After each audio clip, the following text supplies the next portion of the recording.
মার্কেটে যে ক্রাইসিস সেটা বলতেছে না, বলছে সাপ্লাই কম। অন্য অন্য দিনের তুলনায় এখন একটু বেশি। ঈদের পরে বাজার আজকে যেটা দেখলাম, মানে ফলের দামটা মোটামুটি ঠিক আছে, আর সবজির দামটা একটু হাই মনে হচ্ছে, একটু বেশি মনে হচ্ছে। কেজিতে 10 টাকা 20 টাকা বেশি মনে হচ্ছে। জিজ্ঞাসা করলে অভিজ্ঞতার কথা বলছিলেন এটা। আমি ঈদের 2 দিন আগে আপনার ইয়েতে ওই যে ঢাকা রেসিডেন্সিয়াল স্কুল অ্যান্ড কলেজের যে পাশে যে বাজারটা বসে সকালে 7টা থেকে 11টা পর্যন্ত, ওইখানে যে ওইখানে ঢেঁড়স, পটল, তারপরে কাঁকরোল, এগুলো সব এভারেজে আপনার 30 টাকা কেজি।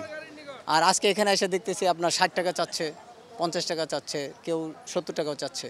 কারণটা হয়তো ওদের ওইভাবে ঈদের পরে হয়তো ভাড়া বেশি দিয়ে আনছে, এরকম একটা কিছু হবে।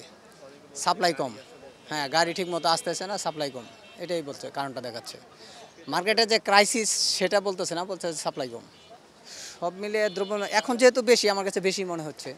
এখন এটা যদি মার্কেট গাড়ি চালু হওয়ার পরে যদি ঠিক হয়, হবে কিনা বলতে পারতেছি না, কিন্তু এখন বেশি মনে হচ্ছে। ঈদের পরের কথা মানে আগের কথা যদি ধরি আর কি। ঈদের আগের কথা থেকে পরে একটু বেশি মনে হচ্ছে।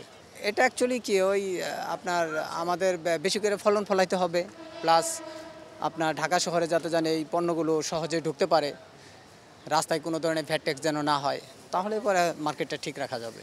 আপনার মরিচের কেজি নিল 120 টাকা, আবার বেগুন নিল 100 টাকা, তারপরে ভেন্ডি নিল 40 টাকা, শসা নিছে 50 টাকা, তারপরে চিচিঙ্গা নিল আপনার হলো 50 টাকা। আবার ওই যে পেঁয়াজ, আদা, এগুলো আগের দামই আছে। তো মোটামুটি অন্য অন্য দিনের তুলনায় এখন একটু বেশি। বেশি হওয়ার কারণে হয়তো একটাই হতে পারে, হয়তো গাড়ি ঘোড়া একটু কম ঢুকতেছে বা অনেকে মাল কম ভাঙতেছে কম, এজন্য একটু দাম একটু বেশি হওয়ার কারণে এটাই।